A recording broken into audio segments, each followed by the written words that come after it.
राधे राधे दोस्तों। सबसे पहले आप सभी को कर्मा पूजा की हार्दिक शुभकामनाएं। कल था हमारे यहाँ पे कर्मा पूजा, जिसके लिए मैं और मेरी बहन गए थे कर्मा पूजा करने के लिए पास के मंदिर में।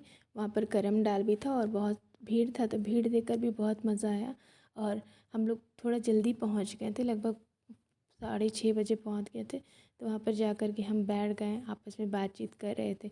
बहुत अच्छा इन्जॉय लग रहा था, बहुत मज़ा आ रहा था। और बहुत लोगों से मिलना जुलना हुआ, तो भी बहुत अच्छा लग रहा है कि अचानक से क्या होता है कि एक गाय आ जाता है मंदिर में। तो हम लोग सारे लोग जो होते हैं वो डर जाते हैं, लेकिन फिर पंडित जी जो रहते हैं वो गाय को बाहर निकाल देते हैं। उसके बाद हम लोग बैठे बैठे पूरा थक जाते हैं। कब स्टार्ट होगी कब स्टार्ट होगी, ऐसा लग रहा था कि समय बीत ही नहीं रहा है। पंडित जी को मैंने बोला भी कि पंडित जी थोड़ा जल्दी स्टार्ट कराइए, बट पंडित जी ने बोला नहीं, टाइम से ही पूजा स्टार्ट होगी। आप लोग थोड़ा बैठिए, मंदिर आए हैं तो थोड़ा बैठिए, भगवान को याद कीजिए। तो फिर हम लोग बैठ जाते हैं बहुत देर तक।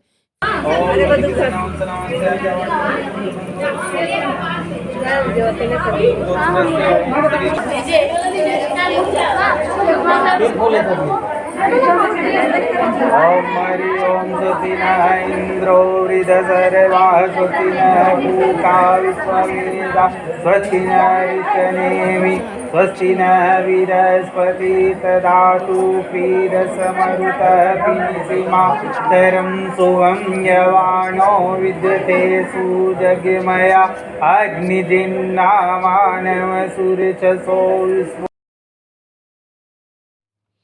सभी लोग पूजा कर रहे थे और बहुत मज़ा आ रहा था पूजा करने में। और हम लोग सारे लोग जो है इधर उधर बैठे हुए थे, तो सब तरफ से सारे लोग जो है वो पूजा कर रहे थे। अब पूजा ख़त्म होने के बाद पंडित जी जो है वो कहानी स्टार्ट कराते हैं, जो कि करम देव की कहानी, भाई बहन की कहानी है। उसके बारे में पंडित जी हम लोग कश्यप जी बोले कि भादो मास के शुक्ल पक्ष में कर्मा एकादशी तिथि को केवल उपवास मात्र से स्त्रियां सब पापों से मुक्त हो जाया करती है। अपने कर्म तथा भ्राता के धर्म की प्राप्ति के लिए झूठ देव का स्थापना कर 16 प्रकार से पूजन करें। विश्वामित्र जी बोलते हैं कि इस व्रत का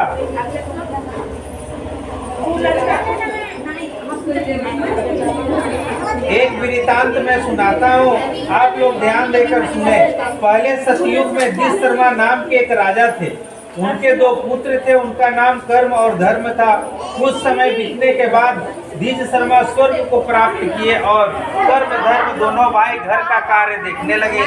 धर्म की स्त्री सुंदर स्वभाव वाली तथा पतिव्रता थी। पतिव्रता धर्म का भली भांति पालन करने वाली थी और कर्म की स्त्री कर्कशा तथा नित्य प्रति झगड़ा करने वाली थी। धर्म की स्त्री प्रत्येक वर्ष कर्मा एकादशी का व्रत को करती थी और झूठ देव का पूजन करने के बाद ऋतु फल रोज खाती थी और दूसरे दिन प्रातः काल से नित्य कर्म से निवृत्त होकर दही और भात और कर्मी के साथ पारण करती थी। इस व्रत को प्रभाव से सभी प्रकार के विघ्न नष्ट हो जाते हैं और मृत्यु लोक में सुख भोग कर अंत में स्वर्ग की प्राप्ति होती है। कर्म की कर्कशा स्त्री कभी भी व्रत नहीं करती थी और सर्वदा भात बनाकर माड़ भात का रस से खराब जगहों पर फेंक देती थी। इस कुकर्म से उसके कर्म छोड़कर चले गए। खीरा लेंगे के हाथ में, खीरा जो लेंगे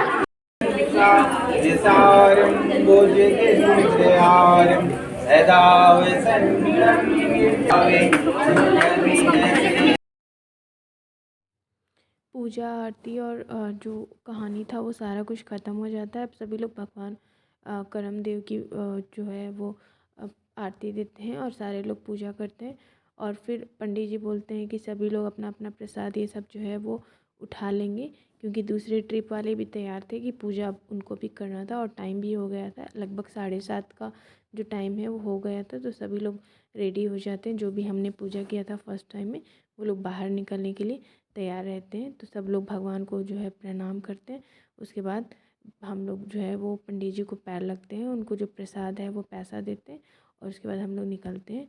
आज का मेरा जो ब्लॉग है यहीं पर समाप्त होता है। अगर आप लोग को मेरा ब्लॉग अच्छा लगा तो मुझे सब्सक्राइब ज़रूर करिए।